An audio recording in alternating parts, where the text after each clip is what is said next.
नमस्कार मित्रांनो, आमच्या चॅनलवर नवीन असाल तर चॅनलला नक्की सबस्क्राईब करा, म्हणजे तुम्हाला मालिकेचे नवनवीन एपिसोड सर्वात अगोदर पाहायला मिळतील. पी आमची कलेक्टर या मालिकेमध्ये काय घडलं? रुपाली डॉक्टरकडे आली असते. डॉक्टर रुपालीला अमोलच्या रिपोर्ट बद्दल सांगतात आणि बोलतात की अमोलच्या डोक्यात एक गाठ आहे आणि अमोल फक्त 2 महिन्याचा साथीदार आहे. हे ऐकून रुपालीला शॉक बसतो. रुपाली बोलते, डॉक्टर तुम्ही काय बोलता आहे? अमोलच्या रिपोर्ट आम्ही चेक केले आहे, त्याला सर्व रिपोर्ट नॉर्मल आलेले आहे. डॉक्टर बोलतात, मी जे काही बोलताय त्याच्या रिपोर्टनुसारच बोलताय, तुम्ही रिपोर्ट बघू शकता. तर रुपाली रिपोर्ट बघून हादरून जाते. रुपाली बोलते, अमोलच्या जगण्याचे काही चान्सेस आहे की नाही? तर डॉक्टर बोलतात, फक्त 30% चान्सेस आहे, पण त्यासाठी ट्रीटमेंट फक्त आजपासून सुरू करावं लागेल. तर रुपाली काही न विचार करता रुपाली बोलते, तुम्ही ट्रीटमेंटला सुरू करा. रुपाली रडत असते. रुपालीला एकदम शॉक बसलेला असतो. रुपाली घरी निघून जाते. इकडे कदम विचारत पडलेले असतात. बापूशी बोलतात, ही रुपाली कुठे जाते? एवढा वेळ होऊन गेला, आलेली नाही आहे, हिचं रोजच झालेलं आहे. कदम खूप हे असतात. कदम बोलतात, हिला रुपालीला डायरेक्ट विचारावं लागेल, तिचं काय सुरू आहे, जे काही आहे मला विचारावं लागेल. तर रुपाली काही आलेली नसते, तिचा फोन काही लागत नाही. तर कदम मग मोनाला आवाज देतात. मोनाला आवाज दिल्यानंतर मोना तिथे येते. मोनाला सर्व विचारतात की रुपाली कुठे गेली आहे. मोना बोलते, गेल्या असेल, त्यांचं काम असेल कुठेतरी. तर मोनाला माहित असते त्या कुठे गेलेल्या आहे, पण मोनाला हे नाही माहित असते की ते कशासाठी गेले आहे. पण मोना काही सांगत नाही. रुपाली तेवढ्यात येते. रुपाली येते आणि कोणाचं ऐकत नाही. रुपाली आपल्या रूम मध्ये निघून जाते आणि आतून दार लावून घेते. कदम आवाजच देत राहतात. कदम तिथे येतात, पण रुपाली काही दार उघडत नाही. खूप वेळ झालेला असतो, पण रुपाली काही दार उघडत नाही. तर कदम बोलतात, स्वप्नीलला कॉल करून सांगावं लागेल. बापू बोलतात, तुम्ही सरांना काही टेन्शन देऊ नका, थोडा वेळ त्यांना आतमध्ये राहू द्या, मग ते बाहेर निघे. थोडा वेळ झालेला असतो, पण रुपाली काही बाहेर आलेली नसते. स्वप्नील बोलतात, सर कदम बोलतात स्वप्नीलला कॉल केलाच पाहिजे. तर मग तेवढ्यात अमोल घरी येतो. अमोल सर्वांना सांगतो, बापू, बाबा, बघा, माझ्यावाल्या चित्राला कॉम्पिटिशन मध्ये स्थान मिळालेलं आहे आणि माझे चित्र आंतरराष्ट्रीय लेवलला गेले आहे. मला याचा खूप हे वाटत आहे, मला खूप खुशी झालेली आहे. मी आंतरराष्ट्रीय लेवलला माझे चित्र पाठवलेले आहे. तर सर्व त्याची तारीफ करतात. त्यानंतर तो अमोल रुपालीला विचारतो. तर रुपाली आतमध्ये असते. अमोल बोलतात, त्या का आतमध्ये आहे? तर कदम त्याला सांगतात, त्या दरवाजा खोलत नाही आहे, आतमध्ये गेल्या पण निघालेल्या नाही. तर अमोल बोलतो, ठीक आहे. अमोल आवाज देतो, पण ते काही निघत नाही. अमोल बाहेरून खिडकीतून जाऊन बघतो. तेवढ्यात रुपाली बडबडत असते की अमोलचे जीवन फक्त 2 महिने आहे, हे डॉक्टरनी सांगितलेले आहे आणि अमोलला फक्त वाचवायचं असेल तर 30% गॅरंटी आहे. हे अमोल ऐकून घेतो. अमोल पण हादरून जातो. अमोल तसाच उदास होऊन इकडे वापस येतो. अमोल बोलतो की मी बघितलं त्यांना, मी त्यांच्याशी बोलतो. तर अमोल त्यांना आवाज देतो, मोठी आई, मोठी आई. तर रुपाली दार उघडते.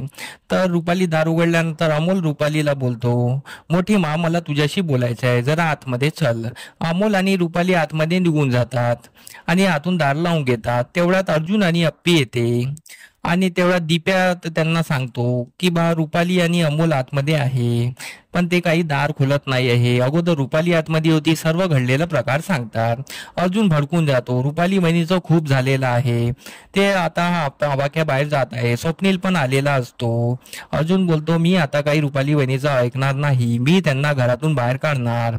अमोलच्या जीवाला काही झालं तर आता मी ऐकणार नाही. आता मी रुपाली वहिनीला डायरेक्ट बाहेर काढणार. अर्जुनचा निर्णय झालेला असतो. अर्जुन खूप भडकलेला असतो. तर इकडे अमोल आतमध्ये रुपालीशी बोलत असतो. अमोल रुपालीला बोलतो, माझ्याजवळ फक्त 2 महिने आहे ना. हे ऐकून रुपाली हादरून जाते की अमोलला कसं कळलं. तर अमोल बोलतो, ठीक आहे ना, 2 महिने आहे ना माझ्याकडे. तर रुपाली त्याला मिठी मारते आणि बोलते, बाळा, तुझे चान्सेस आहे, मी तुझी ट्रीटमेंट करणार आहे, तू वाचणार आहे. अमोल बोलतो, कशी काय, कसं वाचणार आहे मी मी आता, तू सर्वांना सांगितलं का? तर रुपाली बोलते, हे हो, मी आज सर्वांना सांगणार आहे.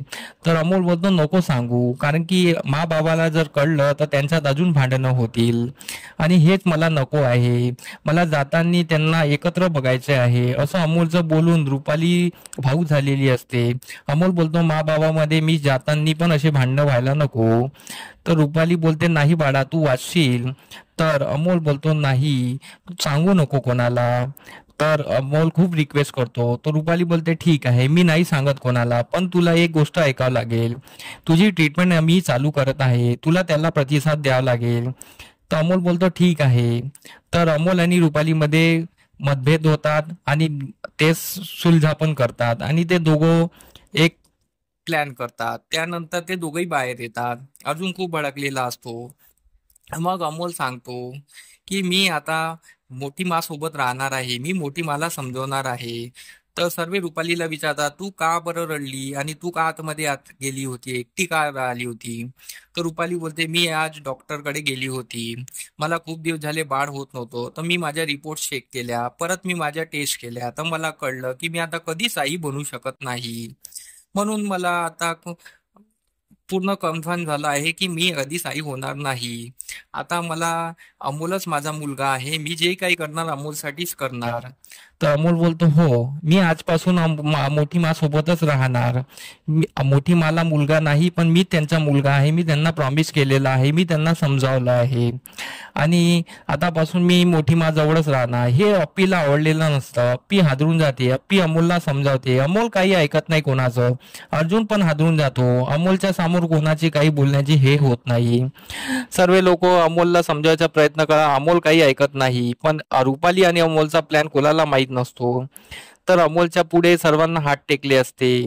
आता पाहणे हे रंजक ठरणार आहे की अमोल वाचणार का आणि या प्लॅनच्या मधोमध रुपाली आपला हेतू साधणार का आणि अमोल आणि रुपाली एकत्र राहणार का. यासाठी आमचे व्हिडिओ बघत राहा. धन्यवाद.